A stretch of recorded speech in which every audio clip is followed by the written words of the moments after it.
Alright, sorry. Like I said, when I found out that my bank account closed, I lost it. I'm telling you what, I made a post on my Facebook that I'm sure probably shocked a lot of people. But to be honest with you, I didn't care. I really just didn't care at the time. I'm trying to not cry.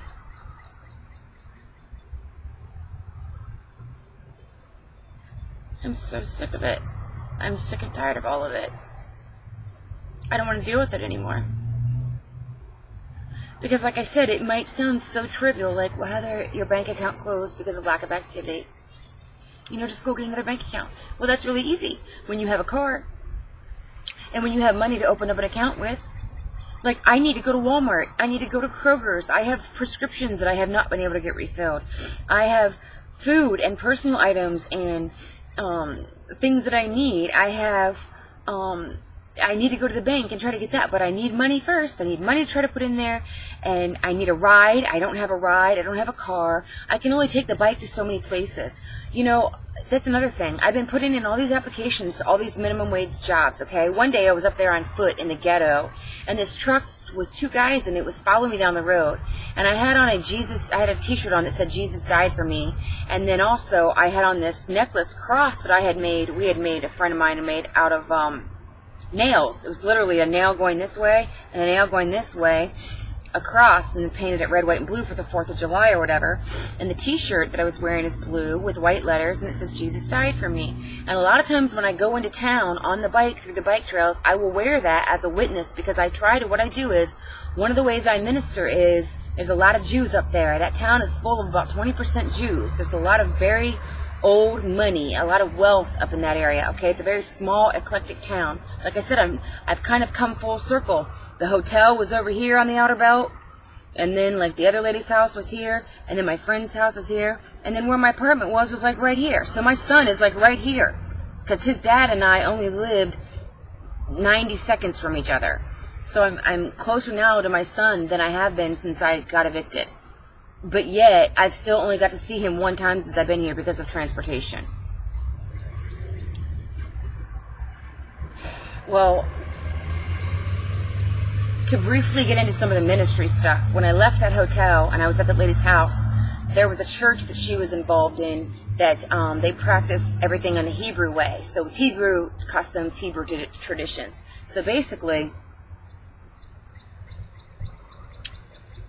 they had their service on the Sabbath rather than having their service on Sunday. And I'm not a legalist, by the way. In other words, I go to church sometimes on Sunday. Like, I'm not here to preach whether or not you should go to church on Sunday or Saturday. I mean, I do believe in the Sabbath, and I'm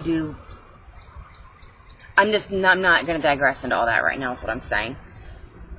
Because this isn't a teaching video anyways. This is me just trying to overwhelmingly update on things that have been going on. And again, thank you if you've even watched this far for bearing with me and being patient with me, because it's not easy to take all of these things when I'm already feeling so over the top stressed and anxious and full of just anxiety, for me to try to put into words what's really happened and what's really going on, and how at the bottom of the barrel I really feel. Okay, below the bottom of the barrel. Well, anyways, this church would feed homeless people on Thursdays, and so her and I would go on foot, because she didn't have a car either. She used to have a car and didn't have a car anymore. We'd go on foot, then we'd catch a bus, and then we'd go downtown, and then we'd walk around. There were some people down there where I would be singing to, like praise and worship songs or whatever. There was a lot of prostitutes down there. We would minister to some prostitutes. There's a lot of drug dealers. I've had to be around a lot of negative stuff that I haven't really wanted to be around. Now, in ministry, when you're ministering to homeless people, when you're ministering to prisoners, when you're ministering to elderly people, yeah, you're going to be around a lot of things that can be negative or that can be exhausting or whatever. And I'm not talking about that, but I'm just saying, like, it was getting to the point there where I was seeing so much stuff so kind of aggressively that it was really wearing on me, especially in the circumstances I'm already in. Like, there was one couple, I won't say their names, but they lived in a tent in the woods. She was pregnant and he was abusing her, not abusing her every day or anything like that, but he had hit her 4 different times. He had abused her in the past. And so I was always trying to counsel with her. She would always come around and got to know her. And then he is an atheist because his father left when he was little, which I already kind of figured out. Most people, when they say they're atheists anyways, it usually means that a lot of times their father figure or somebody else has hurt them or abandoned them. And so they think that God is the same way. Because at the end of the day, who can really figure out God? You know what I mean? We can get to know him, and he gets to know us, and we have a relationship with him. But at the same time, I mean, he says his ways are unsearchable. So who can really, truly know the mind of God, right? Besides God. No matter how hard you try. But anyway, so I had the opportunity to witness to him. And he told his girlfriend, he's like, you know, normally I don't like to talk to anybody about God or anybody about Christ because they normally just want to bash me and throw the Bible at me. He's like, but I really enjoyed and appreciated talking to Heather. Like, if there's anybody I wanted to talk to about God, it would be Heather. So that was a blessing for me. He's continued to open up doors like that. Like I said, downtown, where I've been able to minister to. There's so many people going through so many things. I mean, some of the people from the homeless ministry, they've lost their children. They're going through custody battles. They're being accused of all kinds of crazy things. Some of them, you know, you never really know what's going on in someone's life that's lived that kind of a lifestyle all their life. You know what I'm saying? Like, me leaving my company on faith and going through all these tests and all these training and discipline and chastising and I mean, because if you are called to do anything about the end times, if you've been preaching and warning about the end times, you know, there's going to be some kind of discipline and training and chastising and trials that you're going to be going through. I know a lot of people want to just look at it like, well, everybody's just going to escape on out of here without any trials or tribulations. Well, let me just tell you something. I've been going through my tribulation for the last 3 years. I mean, you know, I didn't just get a ride out of that. There's no guarantees that people aren't going to have to go through harder things, you know. Am I waiting and hoping and praying and begging for deliverance? Yes. Do I get signs of deliverance and confirmation and hope? Yes. But have I been delivered yet? No. Do I know when? No. No, I don't.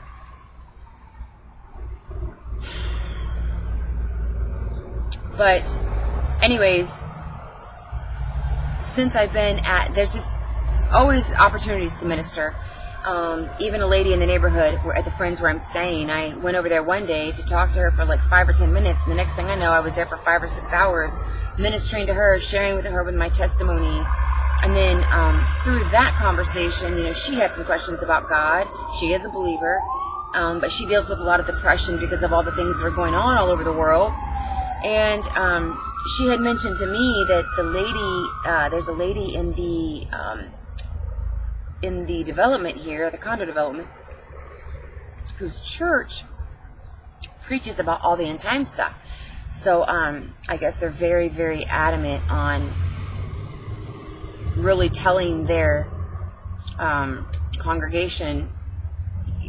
They're adamant on preaching the signs of the times, you know, like speaking about prophecy and Revelation and Daniel and like as how current events all tie in and this, that, and the other, and all the things that are even happening in America. Not only are a lot of things happening in Israel right now, but look at all the things that are happening in America that people are just not even paying attention to.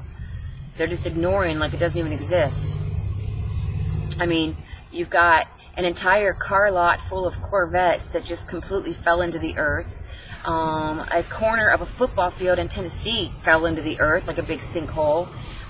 There's a huge sinkhole that happened in literally right next door to a hospital. Like if this is the side of the hospital wall, this is where the sinkhole began. This huge, all the earth just fell open and fell into the earth. And I think that was either in Minnesota or Missouri. Apparently all these geysers, here comes another helicopter. Apparently all these geysers in Yellowstone National Park have been blowing, and not only blowing, but blowing at a much, much, much, much higher scale than ever has been, that they're not used to. And apparently the heat from it's causing the streets and the roadways are melting, like the way that they worded it was like melting like oatmeal. And I saw it, and that's exactly what it looked like. The streets were just melting away. The friend that I stay with, one day, her and I, there are, as I shared with you, not only a lot of bike trails around here, but there are lakes, like a lot of like man-made lakes. In the bike trails, there's lots of man-made lakes. And then also in her development, there's lakes and walking paths and things like that. So, you know, thank God for that. Thank God for the opportunity to get out on the bike trail and go be with God in the wilderness. As much as it sucks, as much as I'm waiting and longing and begging for deliverance, like, thank God to be able to escape a little bit from the entrapment that I feel like I'm in, because no matter how much you love someone, they can be your best friend in the whole world, but still, when it's not your home, again, it's not a reflection on them, it's just a reflection on reality. Like when you're trying to stay scarce and you're trying to stay in the spare bedroom, and it's 90% of it's not your belongings, and all the rest of it is your stuff all over the floor, your luggage, your boxes, your cats, your litter box. I mean, I'm just like, knowing full well. And also, well, like, I obviously do things, like I always cook, and I cook for her and do the dishes and clean the house all the time and clean out her cat litter pan all the time, and always trying to love her, serve her, take care of her. And I feel like I'm always working. I feel like I'm always doing. It's just a matter of I'm just trying to reiterate, it's not about her. It's not a bad reflection on her. I'm going to change this lighting a little bit. It's just like the simple fact that I'm ready to be done. Point blank. I'm ready to be done. I'm sick and tired of the battle. I'm sick and tired of the fight. I am dealing with depression. I've had so many people throw so many stones at me, emotionally speaking. It's not even funny. Which hurts my feelings. It's devastating, if you want the truth. Family, friends, people that barely know me at all, that want to think they know everything about me. People that look at your life and they think, well, this has got to be your fault. I mean, look at my life. My life is still perfect. I still have my husband. He's taking care of me. If I need something done, my husband just says, hey, baby, it's okay. I'll get it. Or, I don't feel good. I have a cold or a cough or a headache. Oh, it's okay, sweetheart. I'll go to the store and get you some medicine. Or, you know, if the woman has like something, let's say something comes up that, you know, you're struggling with or you're scared about or whatever. It's like a family thing or whatever. And rather than just being all by yourself and feeling like scared and alone and isolated and trapped, no, a lot of people still have their husband like, it's okay, putting their arm around them like, it's okay, I've got this, and I'm going to make sure everything's okay. Just you've got somebody comforting you. You've got your children. You know, I see people on their Facebook posting like, oh, it's Friday night, it's time to cuddle with my babies, and it's movie night with my honey and my babies, and we're ordering pizza and having ice cream, and then tomorrow we're going to go to the water park, and then next week we're going to leave for Florida for like a third vacation this year, and we're loving our brand new house, and you know, there's our new car is so awesome, and this, that, and the other. And it's like, well, how did this happen? How did this happen that I spent 5 years sticking my neck out there in faith, trying to live by God's ways, not perfect, not sinless. First of all, according to the Word of God, nobody is holy and nobody is righteous in God's eyes. I don't care who you are or what you've done for God. Nobody is holy or righteous in God's eyes. Our holiness and righteousness only comes through Christ. I'm not talking about being perfect. But I'm talking about sticking my neck out there for 5 years, trying to warn about the end times, preaching about the Lord's return, and I'm trying to think, how is it that I ended up homeless twice? Losing my car, losing my phone. Now I have this piece of crap prepaid phone that, like I said, if you check your voicemail and it only takes you 15 seconds, they still charge you for a full minute of airtime. And if your plan, I think each time you add minutes to it, which I don't ever have the money to add minutes, somebody else has always added the minute, like my mom or a friend or somebody or whatever, because I haven't had it. But let's say like a certain date rolls around in the month or whatever. Well, then all of a sudden the minutes, they're like, oh, well, your plan expires. So basically what they're doing is, they're charging you for airtime, and then they're taking 75% of their airtime back, but they're still keeping the same amount of money. That's what it is. It's a ripoff. But you say, what else can you do? Nothing. I have no other choice but this piece of crap free phone. When I'm out in the middle of the woods on a bike by myself, or when I'm caught in a rainstorm down there in town and I can't get back, or when I'm coming back and it's later at night and it's starting to get dark out earlier, I can't be in the middle of the woods with no phone, let alone I have a child. And people want to look at me and say, well, it just doesn't make sense. I mean, if you were really called by God, why would all this have happened? Well, you know what? You've obviously, like, have you read the Bible at all? This is a deal, okay? I feel like a lot of people read the Bible from a distance. And I need to wrap this video up quickly because I'm going to have to, I don't even know if this is part, I think this is part 4. So it's going to be part 5. I don't know if a lot of people read the Bible from a distance, or they look at it and they try to be theological about it. They want to make everything into theology. Everything's got to have some deeper theological, but they don't really ever want to take it at its word. I literally feel like I've been living a literal, real-life Bible story. Like when I open up the Bible, every single time I open it, no matter what page I turn to, everything he's talking to me about is always relevant for that exact minute in time, for everything that's going on. If different things have happened throughout the day, every page he'll lead me to is about those different things, okay? Because the Word of God is truth, and the Word of God is living. He says it's a living, breathing Word of God.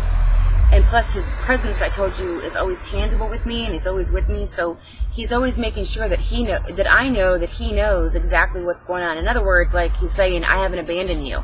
You're not alone, even though you feel alone, even though you feel like you're never going to get rescued and delivered, which is how I feel. He does let me know that's not the case. But before you judge me and say, well, just take God, just trust that.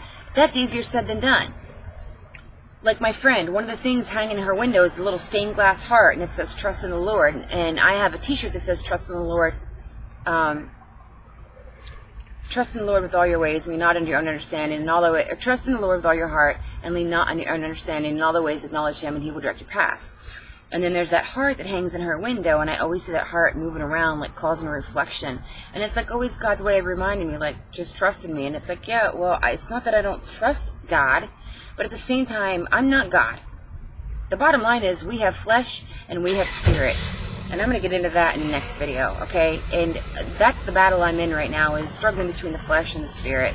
I am sick and tired of feeling like everybody else is passing me by, throwing stones at me, emotionally just hounding me, scoffing me, mocking me, making fun of me, tearing me down for everything I've lost, as though it's my fault, like I did something, like I just